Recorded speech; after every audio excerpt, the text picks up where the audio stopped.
Welcome to invest now.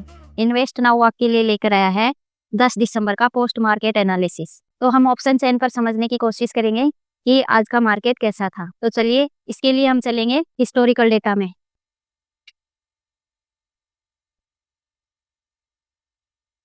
अब अगर यहाँ ऑप्शन चेन पर देखें, ये है मॉर्निंग का डेटा। यहाँ पर हमें दिखाई दे रहा है सपोर्ट है 24,600 की स्ट्राइक प्राइस पर वॉल्यूम का, और सपोर्ट कैसा दिखाई दे रहा है? सपोर्ट दिखाई दे रहा है WTB, और रेजिस्टेंस है 24,700 की स्ट्राइक प्राइस पर, और रेजिस्टेंस कैसा है? रेजिस्टेंस है WTB 24,600 की स्ट्राइक प्राइस पर।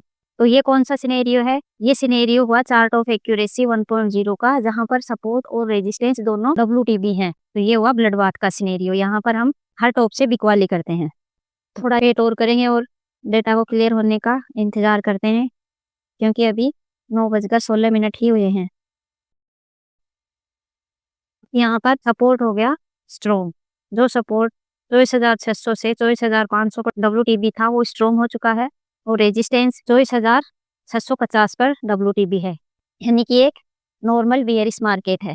अगर इसको हम देखते हैं तो ये चार्ट ऑफ एक्यूरेसी 1.0 का कौन सा सिनेरियो है? ये सिनेरियो है जहां पर सपोर्ट स्ट्रॉन्ग हो और resistance WTB। Second number scenario है, यहाँ पर भी हम एक्सटेंशन ऑफ रेजिस्टेंस और एंड ऑफ डाइवर्जन से पुट बाई करते हैं, यानी टॉप से बिकवाली करते हैं। तो अब अगर इस सिनेरियो में देखें, यहाँ पर हम टॉप और बॉटम की बात करें, क्योंकि ट्रेड को इनिशिएट करने के लिए हमें हमारी वैल्यू का इंतजार करना होगा, टॉप की वैल्यू का। अगर COA 1.0 के फेवरेबल ट्रेडर हैं तो हम टॉप का इंतजार करेंगे, और अगर आप एक रिस्की बायर हैं तो एक्सट्रीम बॉटम पर भी हम बाइंग कर सकते हैं। तो यहाँ पर इस सिनेरियो में टॉप की बात करूं तो यहाँ पर टॉप क्या होगा? यहाँ पर टॉप होगा जब तक रेजिस्टेंस WTB है, तब तक यहाँ मार्केट का टॉप क्या होगा? टॉप होगा EOR या EOR -1, ये होगा टॉप। और बॉटम देखें, रेजिस्टेंस WTB है, तो इस कंडीशन में मार्केट एक्सटेंशन ऑफ सपोर्ट से एक डाइवर्जन नीचे जाएगा। तो सपोर्ट से एक डाइवर्जन नीचे, यानी 24,550 का डाइवर्जन। तो यहाँ पर जो एक्सट्रीम बॉटम है वो एक्सट्रीम बॉटम क्या हुआ? 24,526। और सपोर्ट जो कि अपने आप में स्ट्रॉन्ग है, तो यहाँ पर भी हमें एक रिवर्सल देखने को मिलता है, यानी कि एक्सटेंशन ऑफ सपोर्ट से 24,576 से मार्केट रिवर्स होकर कहाँ तक आएगा? 24,626। एक रिवर्सल देखने को मिलता है। लेकिन अगर आप एक सेफ बायर हैं और चार्ट ऑफ एक्यूरेसी 1.0 के फेवरेबल ट्रेड करते हैं, तो हम लोग इस सिनेरियो में टॉप से बिकवाली को प्रेफरेंस देंगे। तो यहाँ पर हमने टॉप और बॉटम की बात कर ली। ये एक्सट्रीम बॉटम क्या होगा? जब तक कि कोई नया सिनेरियो नहीं बनता है उस केस में एक्सट्रीम बॉटम होगा 24,526, और टॉप होगा EOR -1 या EOR। एक्सट्रीम हो गया ये, मतलब पूरी एक मार्केट की रेंज हो गई इस कंडीशन में। अब मार्केट EOR कब जा सकता है? तो ये हमें गेम ऑफ परसेंटेज से समझ में आएगा, जो कि हम आगे वाले वीडियो में गेम ऑफ परसेंटेज को भी समझेंगे कि कैसे परसेंटेज इंक्रीज और डिक्रीज होती है, तो उससे मार्केट की रेंज पर क्या इफेक्ट पड़ता है। चलिए डेटा को प्ले करते हैं और देखते हैं। डेटा की थोड़ी स्पीड बढ़ा लेते हैं।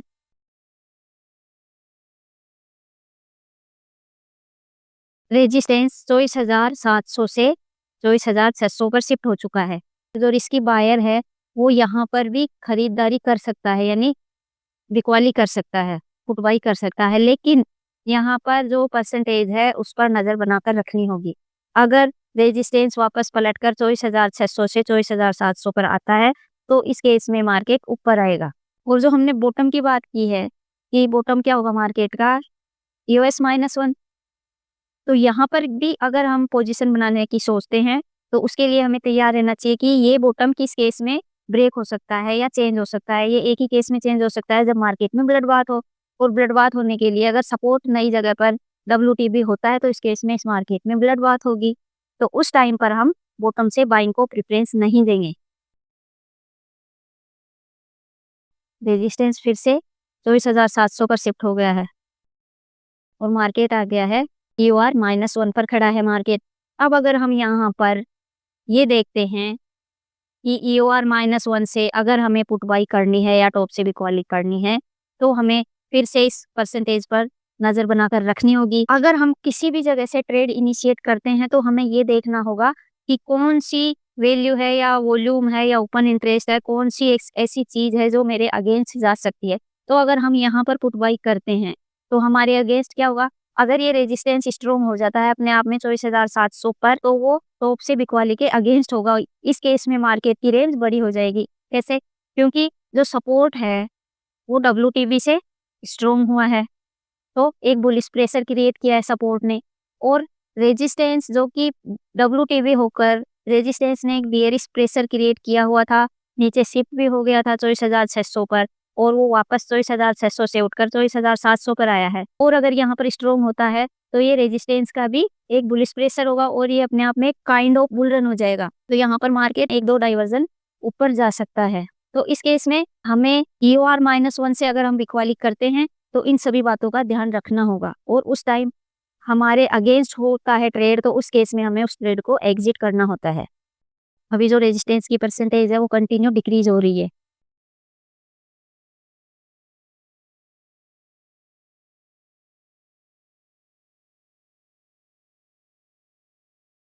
अब हम यहाँ पर ये देखते हैं कि टाइम हुआ है 12:15 बज गए हैं, तो सुबह से सपोर्ट बना हुआ है स्ट्रॉन्ग, और रेजिस्टेंस डिसाइड नहीं कर पा रहा है कि रेजिस्टेंस कहाँ पर है, 24,700 पर है या 24,600 पर है। तो ये एक SOC का केस भी हो सकता है। अब SOC क्या होता है ये हम डिटेल में पढ़ेंगे SOC के बारे में, कि SOC क्या होता है और SOC में हम बड़े बड़े मूव को कैसे पकड़ सकते हैं। ये हम डिटेल में अलग से वीडियो में पढ़ेंगे जब हम SOC के बारे में पढ़ेंगे। अब यहाँ पर अगर ये SOC है तो हम बॉटम से बाइंग को प्रेफरेंस दे सकते हैं, यानी सपोर्ट से हम बाइंग कर सकते हैं।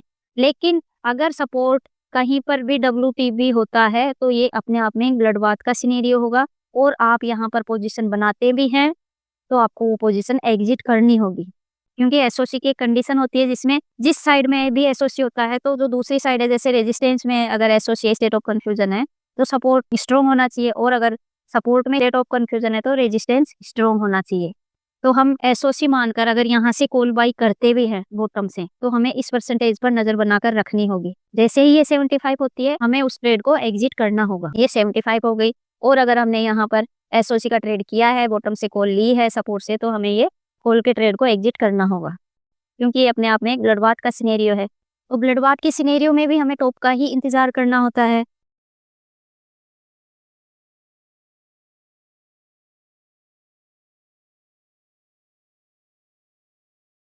तो अब यहाँ पर टाइम हो गया 3:15 बज गए लगभग, और हम लोग 2 बजे के बाद में ना तो नया ट्रेड इनिशिएट करते हैं, और अगर कोई ट्रेड ले रखा है तो उसको 2:30 बजे से पहले एग्जिट कर देते हैं। हमने कैसे ऑप्शन चेन पर देखा, मॉर्निंग में ही हमने डिसाइड किया था कि मार्केट का बॉटम क्या है और मार्केट का टॉप क्या है। अगर टॉप से हम बिकवाली करते हैं तो किस किस चीज का हमें ध्यान रखना होगा, कहाँ पर चेंज आएगा जो कि हमारी ट्रेड के अगेंस्ट होगा। अगर हम बॉटम से खरीदारी करते हैं तो उस कंडीशन में हमें कौन सी वॉल्यूम का, कौन सी स्ट्राइक प्राइस पर नजर बनाकर रखनी होगी, या क्या हो सकता है जिससे कि अगर हम बॉटम से बाइंग करते भी हैं COA 1.0 के अगेंस्ट होती है जो कि, तो उस केस में हमें उस ट्रेड को किस कंडीशन में एग्जिट करना होगा। ये हमने ऑप्शन चेन पर देखा, जो हमने सुबह टॉप और बॉटम ऑप्शन चेन पर देखकर डिसाइड किया था कि सपोर्ट स्ट्रॉन्ग है और रेजिस्टेंस WTB है। इस केस में मार्केट का एक्सट्रीम बॉटम होगा EOS-1, और जो टॉप है वो होगा EOR या EOR-1। और कब मार्केट में ब्लड बाथ की कंडीशन बनेगी और किस कंडीशन पर इस मार्केट में बुल रन की कंडीशन बनेगी, कि सपोर्ट है जो WTB था वो स्ट्रॉन्ग हो गया तो उसका एक बुलिश प्रेशर क्रिएट हुआ, और अगर रेजिस्टेंस भी स्ट्रॉन्ग हो जाता है अपने आप में 24,700 पर, तो ये काइंड ऑफ बुल रन हो जाएगा। तो उस कंडीशन पर हम बॉटम का इंतजार करेंगे, वहां से बाइंग करेंगे। तो हर तरफ से सोचकर हमने ये डिसाइड किया कि कहाँ से ट्रेड इनिशिएट करना है, कैसे करना है। तो अब इसी को अगर हम चार्ट पर देखते हैं चलकर, तो ये देखिए, ये मॉर्निंग में हमने लाइन ड्रॉ की थी, EOR की लाइन है, ये EOR-1 की है, और जो एक्सट्रीम बॉटम की हमने बात की थी वो एक्सट्रीम बॉटम की लाइन है। लेकिन चूंकि मार्केट में ब्लड बाथ की कंडीशन थी तो फिर ये एक्सट्रीम बॉटम हमारे किसी काम का नहीं रहता है, हम टॉप का ही इंतजार करते हैं। तो इस तरह से आज 10 दिसंबर का पोस्ट मार्केट एनालिसिस था कि किस तरह से ऑप्शन चेन पर चेंज आए, किस तरह से हमने मार्केट की एक रेंज प्रिडिक्ट की और कहां से ट्रेड इनिशिएट करना है ये देखा, और ये समझा कि क्या क्या हो सकता है इस डेटा में जो कि हमारे ट्रेड के अगेंस्ट हो सकता है। अगर आपको ये पोस्ट मार्केट एनालिसिस पसंद आया हो तो please like, share and subscribe. Thanks for watching.